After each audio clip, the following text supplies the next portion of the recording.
Luke 20. One day, as he was teaching the people in the temple area and proclaiming the good news, the chief priests and scribes, together with the elders, approached him and said to him, "Tell us, by what authority are you doing these things? Or who is the one who gave you this authority?" He said to them in reply, "I shall ask you a question. Tell me, was John's baptism of heavenly or of human origin?" They discussed this among themselves and said, "If we say of heavenly origin, he will say, 'Why did you not believe him?'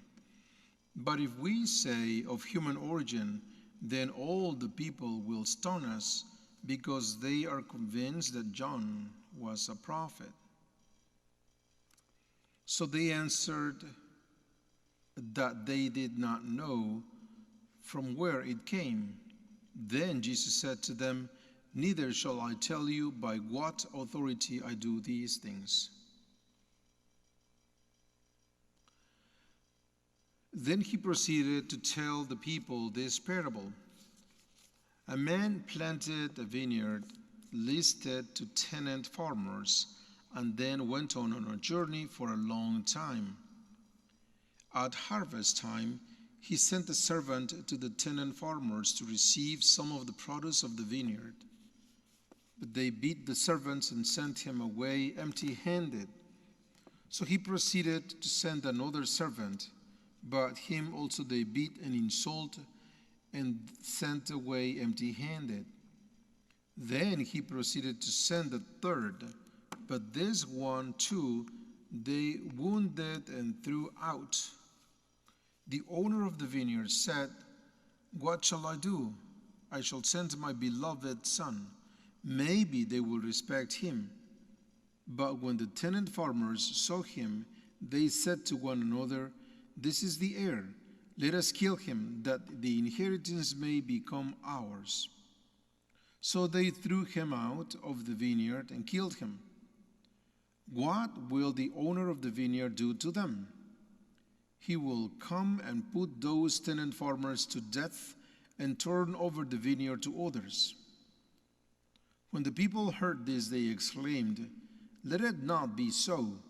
But he looked at them and asked, "What does then this scripture passage mean?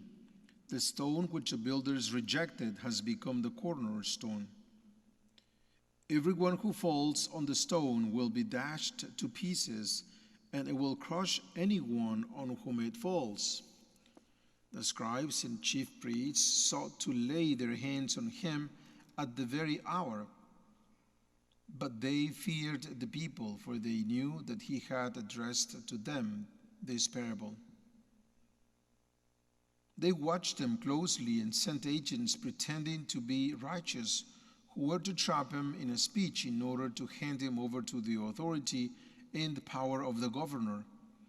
They posed this question to him: "Teacher, we know that what you say and teach is correct, and you show no partiality but teach the way of God in accordance with the truth. Is it lawful for us to pay tribute to Caesar or not?" Recognizing their craftiness, he said to them, "Show me a denarius. Whose image and name does it bear?" They replied, "Caesar." So he said to them, "Then repay to Caesar what belongs to Caesar, and to God what belongs to God." They were unable to trap him by something he might say before the people, and so amazed were they at his reply that they fell silent. Some Sadducees, those who denied that there is a resurrection, came forward and put this question to him, saying, "Teacher, Moses wrote for us, if someone's brother dies, leaving a wife but no child, his brother must take the wife and raise up descendants for his brother. Now there were 7 brothers. The first married a woman but died childless. Then the second, and then the third married her. And likewise all the 7 died childless. Finally, the woman also died.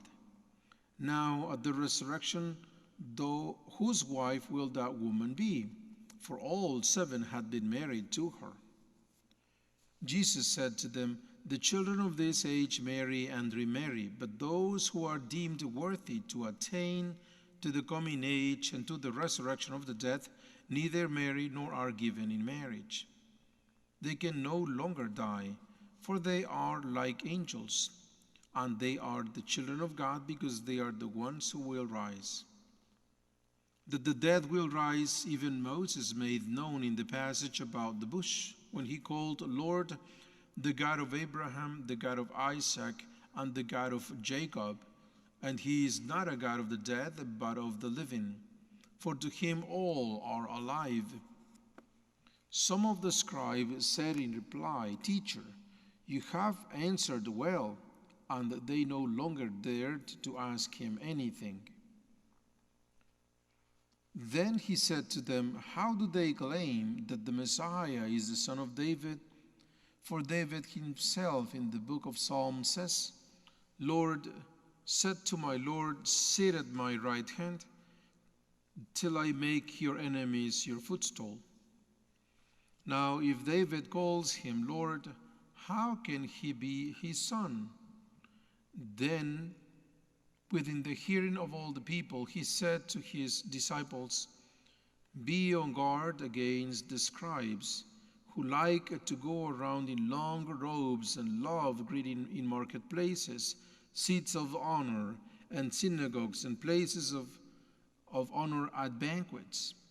They devour the houses of widows, and as a pretext recite lengthy prayers. They will receive a very severe condemnation.